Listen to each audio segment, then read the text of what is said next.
Hello, everybody. Welcome and the monthly Foster Web Marketing webinar. Today's topic is how to determine your online success. Today, Dave, we're going to talk about how we can assess online growth, identify, fix issues. Yep. This is something that comes up quite a bit with everybody. We put on these webinars, monthly, showing people all sorts of cool tips and tricks on how to build their success, but being able to monitor that success is equally important. And today, that's going to be our topic and what we want to share with you. Now, Dave, why don't you walk us through what we've got here? Online visibility is made up of a lot of moving parts here. What are we going to be going over today?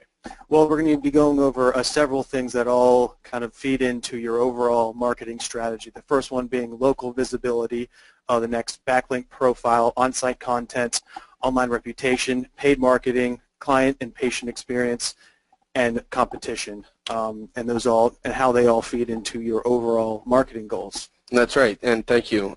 It's important to note, I guess, as we get into this, and we're going to jump in right away very quickly, that these all interact with and affect each other in varying ways. And it's important to remember that as you go forward, and making improvements in any one area can have sort of ancillary, secondary benefits in other areas as well. And as we explore each of these topics in a little greater detail, I think you'll be able to see how that happens and also see how that can affect your goals and your strategies going forward. Now, at first, we've got local visibility, Dave. What's most important here when it comes to identifying health and as well as identifying issues and problems and how to fix them? Yeah, sure. Local visibility seems to be getting more and more important every single day, especially to us SEO analysts. We're recognizing that Google and search engines are constantly updating how they show businesses locally. And for businesses that offer services related to medical services or legal counsel, visitors want to find an expert that is physically near them, whether in their county or particular city. So it's always important to have a good grasp on where you sit locally. We found the best way to diagnose where your local visibility health is by doing a simple local search on Google. Are you consistently ranking on the first page or the second page? Do you appear in the local pack as well with several other competitors? If you don't find yourself in those positions, you may need to revisit your local visibility. It's also very good to look at your review profile on Google+. If you have 2 or 3 reviews from several years ago, regardless of how well they are, just outdated reviews aren't really doing you any good. So it should be a priority to set up a more robust review generation campaign. And if you do find that your local visibility isn't where you want to be at, there are several options you can take to improve that. So, diagnosing the health of your local visibility seems pretty straightforward. If you're showing up in the local search results, no problem, Yep.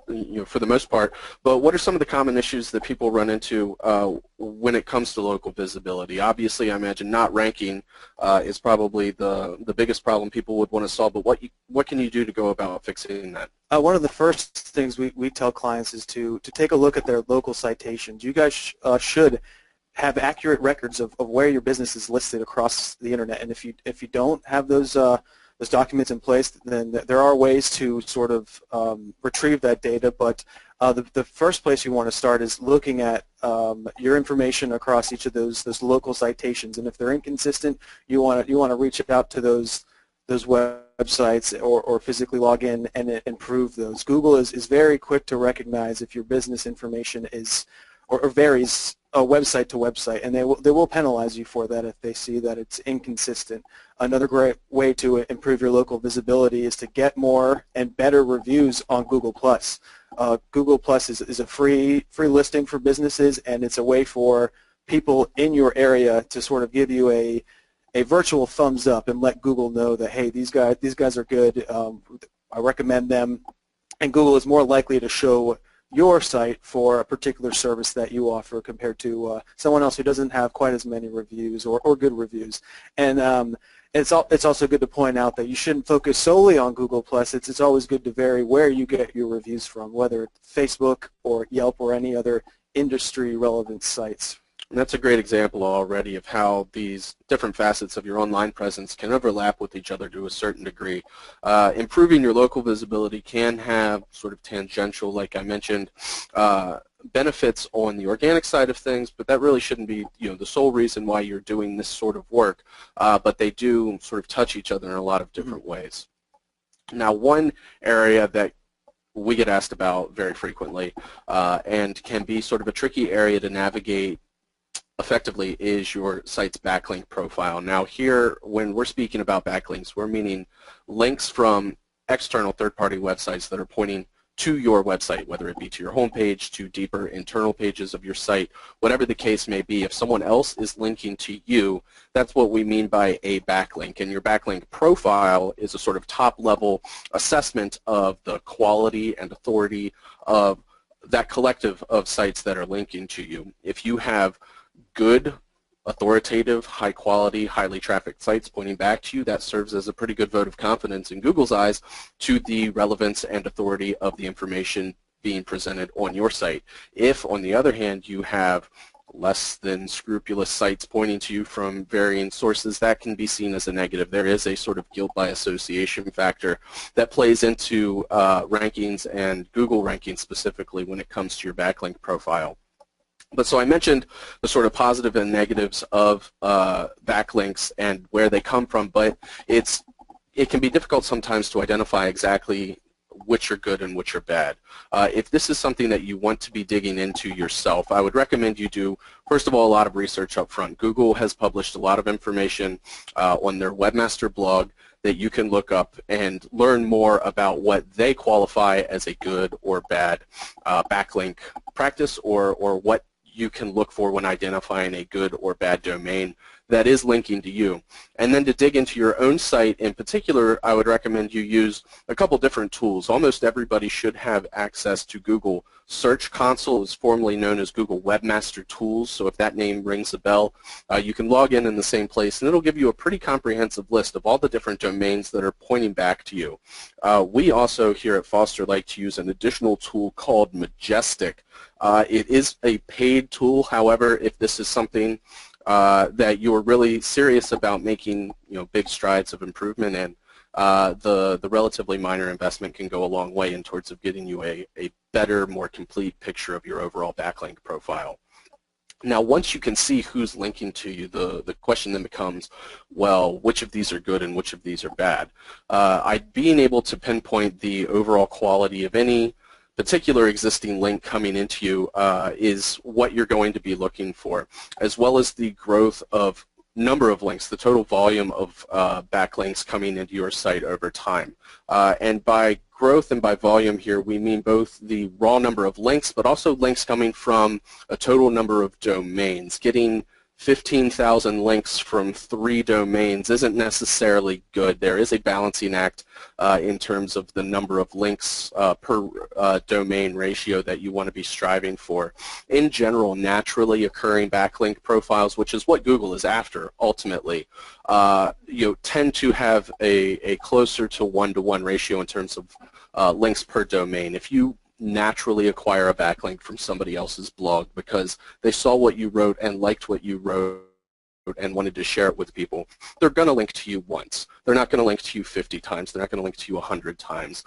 Those sorts of things can be, over the long term, red flags in Google's eyes. What it comes down to ultimately, though, is do you like what you see? A lot of these low-quality backlinks are pretty easy to identify with just a little digging. Does the domain name look irrelevant and, for lack of a better term, sketchy? Does the site itself look irrelevant and, for lack of a better term, sketchy? If you're triggering malware or antivirus notifications when trying to visit these sites, those should be immediate red flags. A lot of them exist in larger networks as well, where you'll see the same site template or the same domain naming conventions used over and over again. You can identify those pretty quickly if you're going down a list. Almost always those are going to be things that you want to get rid of. Now, if we're looking at common issues for backlinks, the biggest one that people run into most frequently and that has the largest effect on overall visibility is just not having any or not having enough. And unfortunately, there's no real easy way to go get some, despite that being the number one answer. Now, Dave, you mentioned just a moment ago the importance of going out there and claiming and taking control of your local citations across the board to improve your Google local visibility, but claiming those citations will more often than not also net you backlinks from those citation sources. It's a bit of a two birds, one stone situation here in terms of making improvements in more than one area at the same time by just doing a little bit of concerted work in one particular area. Now, that's what I mean here on the slide by low-hanging fruit. Those local directories, industry-relevant directories, all of those, there's absolutely no reason that you shouldn't be going out there and making the time to make sure that those profiles are accurate, and for the ones that allow you to provide a link back to your website, that you do, in fact, have that link out there. Now, natural backlinking is hard. That's where And that's what I mean when I was talking a moment ago about somebody finding what you wrote, sharing it, providing a link to it because they liked it so much. That's not something you can buy. There's not really anything you can do to go out and get it. Some sort of proactive outreach can be a great way to attract attention to your articles, but at the end of the day, you can't force anybody's hand when it comes to linking to you. Plenty of people willing to accept money in exchange for linking to you, but we should avoid that at all costs, as we'll see here in a moment. The question you should be answering or asking of yourself is, why should someone want to link to you? If you're having trouble generating links for your content, maybe it's not good enough. Why would somebody be linking to you if they could be linking to somebody else writing about the same topic? Take a look at the competition, and we're going to talk about competition, and see how you stack up. Are you really the best option if somebody is going to provide a link as a resource? If you're not that best option, then that's where you should strive to be. And really, we talk about link building because that's sort of become the de facto industry term over the years. But here at Foster, we internally refer to it as link earning because it is so hard, and because that's truly what it is. You can't build them the way you build a list of citations. You have to earn them and accumulate them by putting in the hard work that's often thankless and time-consuming. Now, we talked a little bit already about this common issue number 2 with backlinks, and that's if you have, from a volume perspective, quite a bit of backlinks, but maybe they're poor quality, they're not coming from the right sources, or you don't have enough of them coming from the right sources. I talked about the links per domain ratio. That's a great place to look. The closer that it is to 1-to-1, the better in general. It's never going to truly be 1-to-1. It's probably never even going to be truly 10-to-1. But if it's several hundred to 1, that's probably indicative of at least a minor issue that warrants further investigation.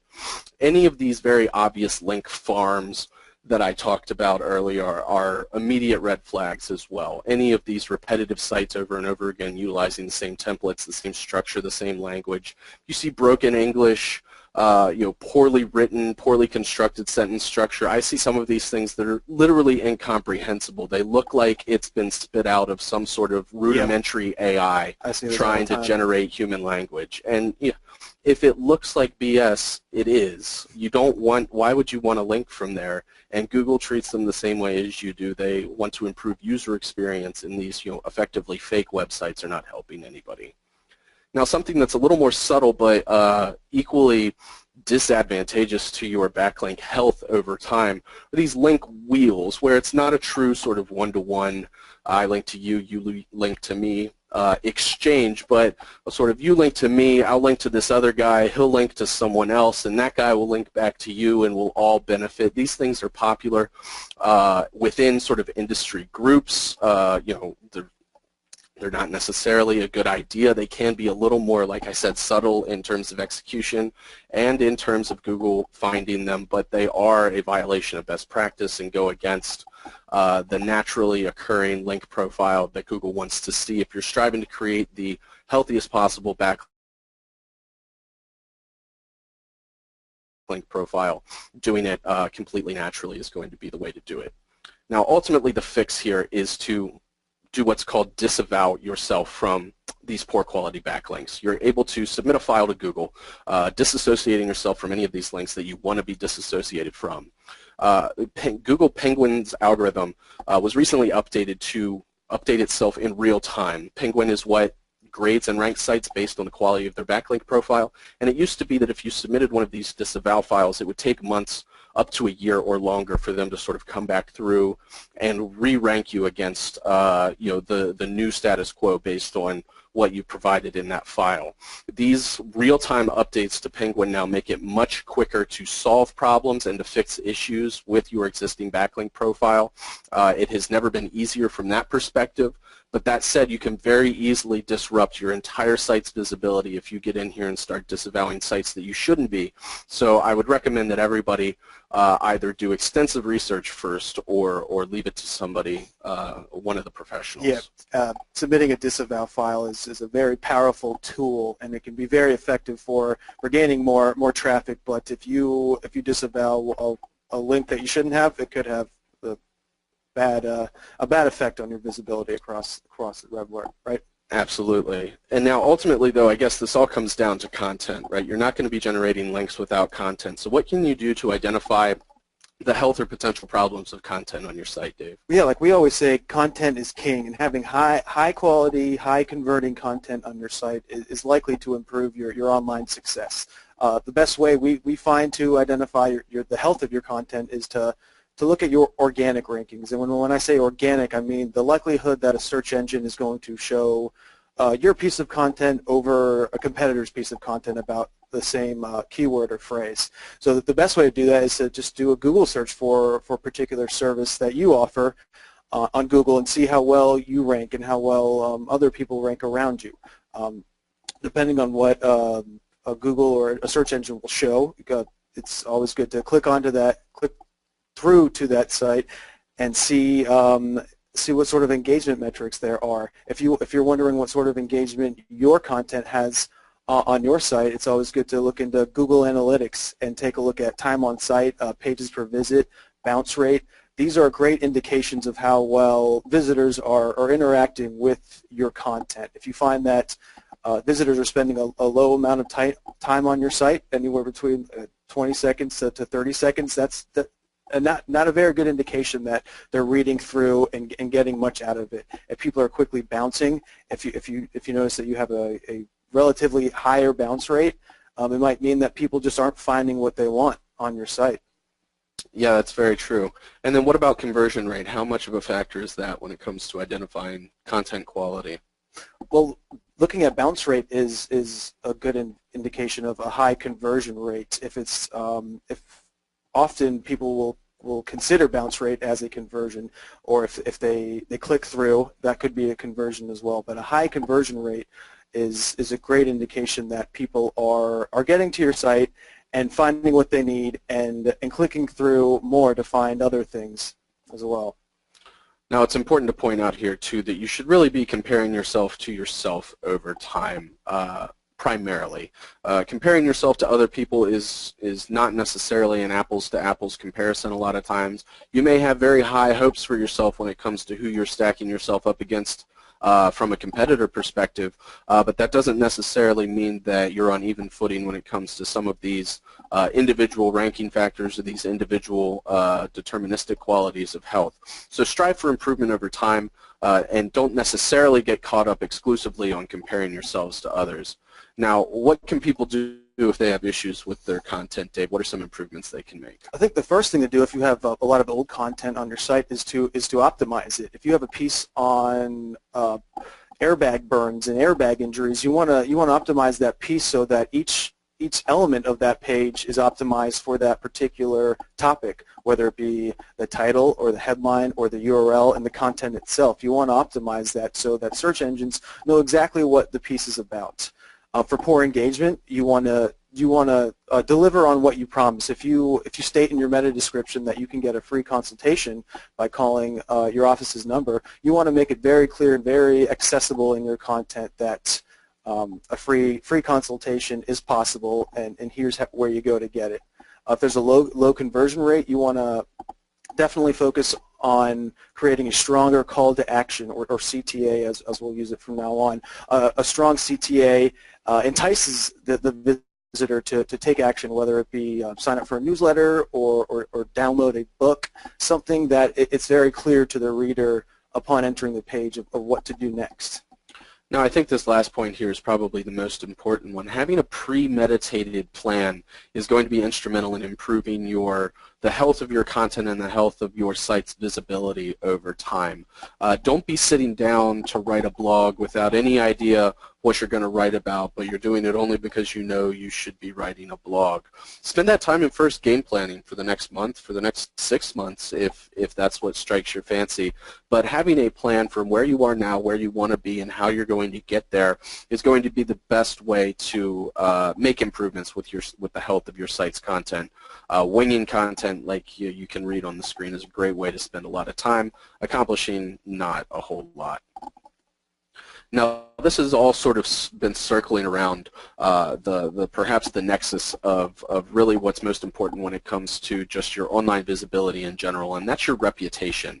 Rankings don't matter at all if you rank highly but don't have a good online reputation. We're talking, of course, about reviews. Now, like it or not, reputation management and the generation of positive reviews over time is instrumental to generating business long term. It's not enough to simply have high rankings, especially with the increasing integration between Google Organic and Google Local searches. Almost any search for your business name is going to pull up not only your website but also your Google Plus profile, which will include and incorporate reviews from Google Plus as well as elsewhere, Yelp, Facebook. All of those are brought right in to the first page of Google to improve Google's user experience in certain situations at the expense of the business being highlighted. If you have a poor online reputation, all the rankings in the world aren't going to get people to contact you. I know we've talked before at length about online reputation and its importance, but the key factors in identifying your health basically boil down to the number and quality of the reviews that you have, whether it be on Google, industry relevant sites, Facebook, Yelp, like I mentioned. All of those are going to be huge driving factors for making sure that you're putting your best foot forward, so to speak, when presenting yourself to potential patients and clients online. The other key factor to be looking for is naturally occurring growth of the number of reviews that you have. You should be making, and we're going to talk about this when we talk about fixing issues, but you should be making a concerted effort monthly and weekly to be acquiring new reviews, and particularly, obviously, positive reviews. There's no magic number to the amount of reviews that you should be getting, and getting reviews is difficult, time-consuming, and frustrating a lot of the time. But if you're able to generate even a handful per month, 2 to 4, 5 would be stellar. If you were generating 4 or 5 new reviews a month, you would be doing quite well in terms of improving your online reputation. Now, fixing issues with reputation, like I mentioned, is very simple in theory, but quite an arduous task to execute in reality. If your problem is that you don't have any reviews or you don't have enough reviews, the answer is simple. You got to go get some. That is easier said than done, and the only way to do it is to beat your head against the wall effectively. You can ask as many happy customers as you want to leave you a review, and even the happiest ones will swear up and down that they want to and then completely forget about it by the time they get in the car. That's why follow-up is as important as it is. You want to be talking to people personally as you interact with them. Let them know that you will be asking them for a review. At the conclusion of your services, ask them for that review. Tell them that they're going to be getting an email follow-up later that evening that will have simple instructions on how to execute the review. Follow up again a couple days later. Follow up again a couple days later after that. That's the only way to make sure that even the people with the best intentions don't get sidetracked by dinner or soccer practice or whatever else that's going on in their lives. Even if they want to, sometimes a gentle reminder can be the best way to make sure that they actually follow through eventually. The second piece of this puzzle is having a plan to respond to negative reviews. They happen to everybody, whether they're warranted or not. There are plenty of crackpots out there who want to leave yelling all-cap reviews for somebody that they've never worked with. Those need to be responded to in one way or another just as much as somebody who has a very legitimate grievance. They should all in some way be acknowledged, and making sure that you handle that professionally and in a way that speaks to them but also to other potential new business is the best way to make sure that you're making the most out of that unfortunate situation. Now, what about paid marketing, Dave? We get asked this a lot. How useful can paid be, and what are the ways that you can identify that you're getting the most bang for your buck when it comes to paid ads online? When it comes to paid marketing, I think the most crucial thing to do is constantly monitor your separate campaigns, whether it be through pay-per-click, television ad, radio, or direct mail. You need to be constantly revisiting each campaign and recognizing if it's worth your money. And that starts with calculating your ROI. You want to know if the money you're putting in is worth what you're getting out of it, and that comes right down to the leads you're getting through these channels.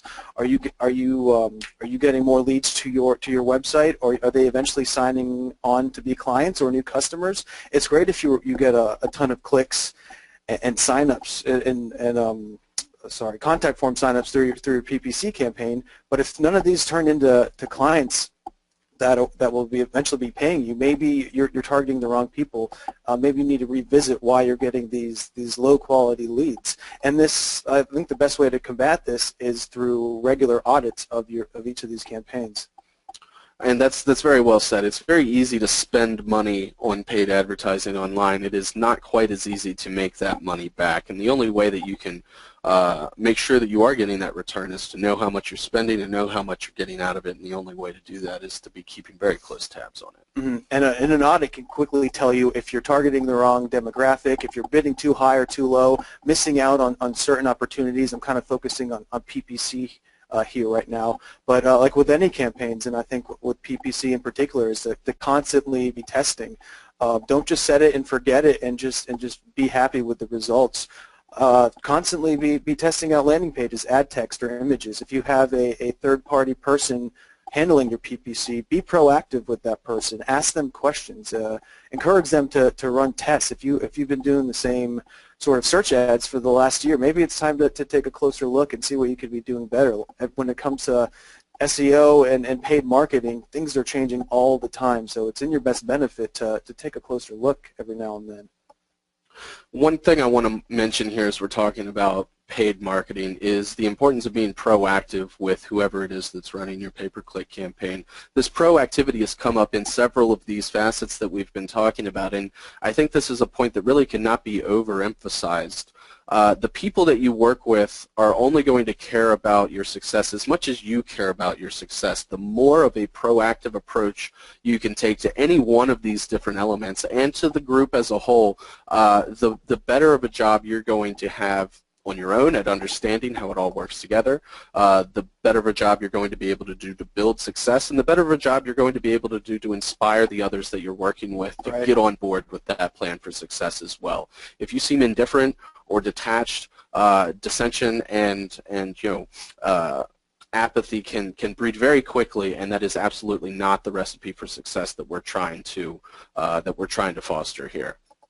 Now, so far a lot of this has been sort of centered around acquiring new business, but one area that is probably of equal importance is providing a good experience once you've acquired that business. For probably a majority of the people listening right now, I would imagine that referral business is a significant factor in your weekly, monthly, yearly revenue generation. People are happy to and likely to refer friends and family members to people that they've enjoyed working with in the past.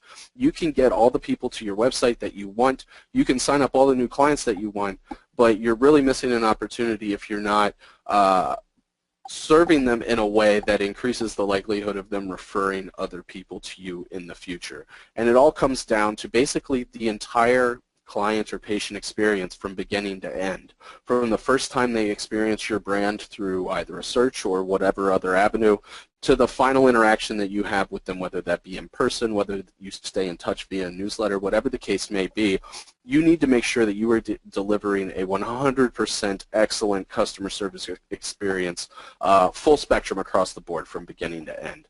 And the ways that you can do this are to monitor the feedback you receive. You should be, as we discussed, generating reviews. Are they positive? Are there any recurring themes, either positive or negative? Are you getting complaints over time consistently of the same issues, whether it be part of your intake process, or so-and-so was rude, or I felt left in the dark, I wasn't getting the contact or communication that I was expecting or anticipating? That's really the root source of the best possible information, is directly from the people that you're servicing.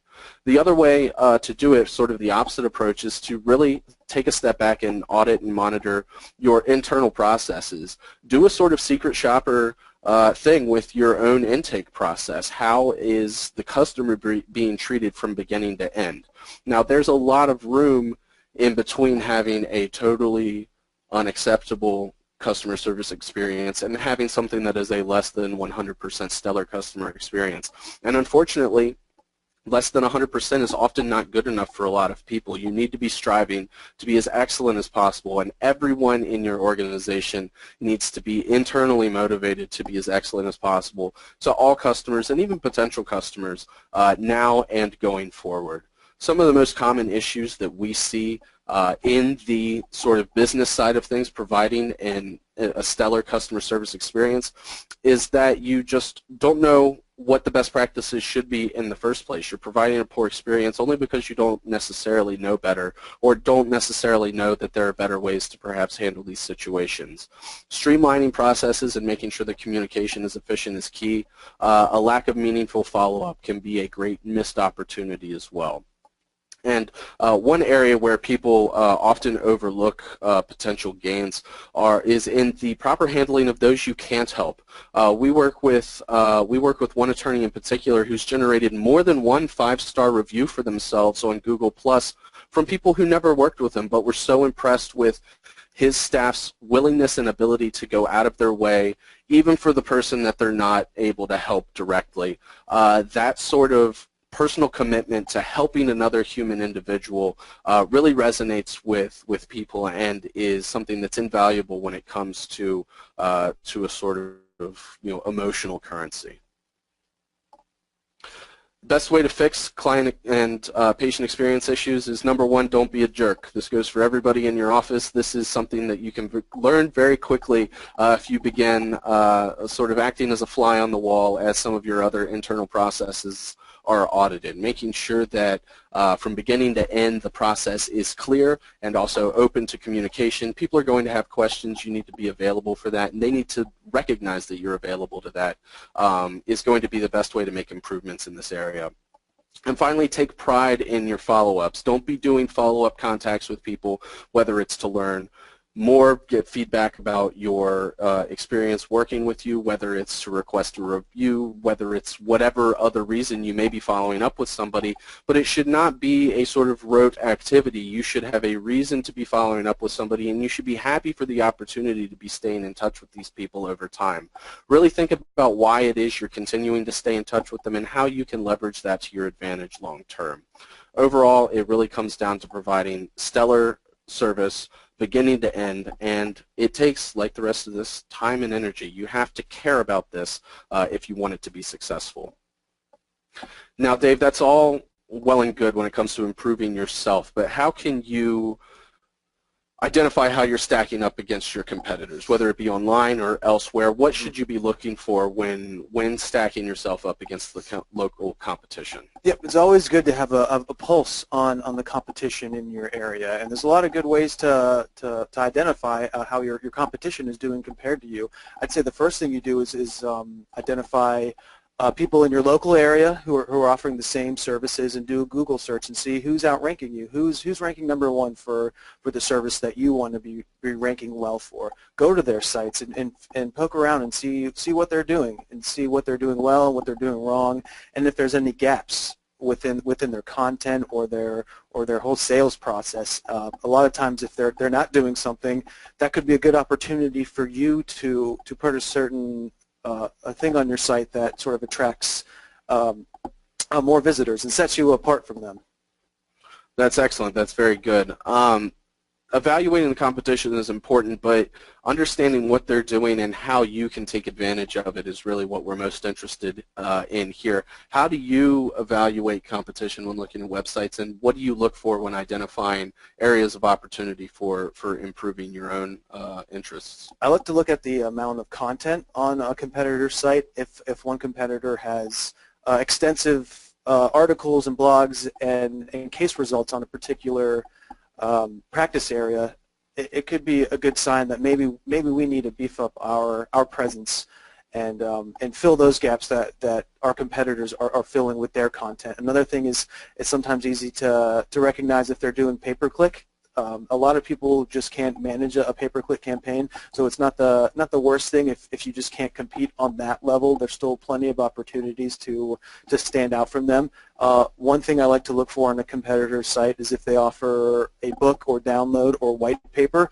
If not, if they're doing everything else well and they don't offer those things, that could be a great way to stick out to a visitor and entice them to download that book and go with you instead of the competitor. So really the best way to be evaluating the competition is to do it the same way as you would yourself. Yep. It's multifaceted, as we've discussed, and identifying where your competition is strong and where your competition is weak can help guide your own approach to making improvements on your own end. It can help you prioritize. It can help you deprioritize too in certain areas, whether it's because they have an insurmountable advantage or because you already have the advantage. Understanding where your competition's strengths and weaknesses lie can help you sort of dictate your own marketing strategy going forward. Now, I know we have rushed through all of this, and believe me, we could say much more about any one of these topics, and each of them probably warrants its own 60-minute webinar instead of a couple minutes in a 30 or 40-minute webinar. But to wrap up briefly, it's important for everybody to realize the main takeaway here is that determining success hinges on your ability to measure these changes and results. You need to know what you're looking for, but you need to have top-notch record keeping, you need to have a proactive plan, and you need to be working on a daily, weekly, monthly, quarterly, yearly basis to be executing that plan. You need to be making sure that what you're doing has a goal and a purpose in mind, and if you find yourself doing things just because you heard me say that you should be doing them, maybe you missed one of the overall points, which would be goal setting and making sure that you're planning for the future and working towards some sort of logical execution of a marketing plan. Each of these aspects, like I said, overlap with each other to a great degree. Improving one can make big improvements in other areas as well, and in certain circumstances, working on one can actually overlap and improve several at once as well. Local citations and directories is a great way to take care of not only your local visibility, but to score some low-hanging fruit when it comes to backlinks as well. Improving reviews improves not only your online reputation, but also has ancillary benefits for your local visibility. Yep. All of that overlap is extremely beneficial and can be to your advantage if you understand those interconnections and plan for them when you're working to improve your overall online visibility. And lastly, it's important to occasionally step back and take a sort of top-level view of everything. Consider your holistic presence online. What's the big picture? What do people see about your brand? No matter how they arrive at you, are they seeing consistent messaging in terms of good reviews, consistent, persuasive content, whether they're doing a search that's leading them to you, whether they were referred to you by name by a friend and are Googling your name or going straight to your website? The sort of big picture can't be lost when focusing on the details. You need to ultimately, at the end of the day, make sure that your practice, your firm, your business, your brand has an identity and has goals, and that everything that you're doing is working in one way or another to further one of those goals or more. And so that's it. Molly, do we have any questions? I know I breezed through it at lightning speed, but if anybody has any questions, feel free to raise your hand now. Again, like I said, any of these topics warrant their own discussion for sure, and if you would like more detailed explanations about anything that we covered today, please reach out to us. We would be happy to set up some time to speak to you about any of these topics at length as well. But if that's it, I think we have no questions. So thank you, everybody, for joining us today, and we'll see you next time. Yep, thank you, guys.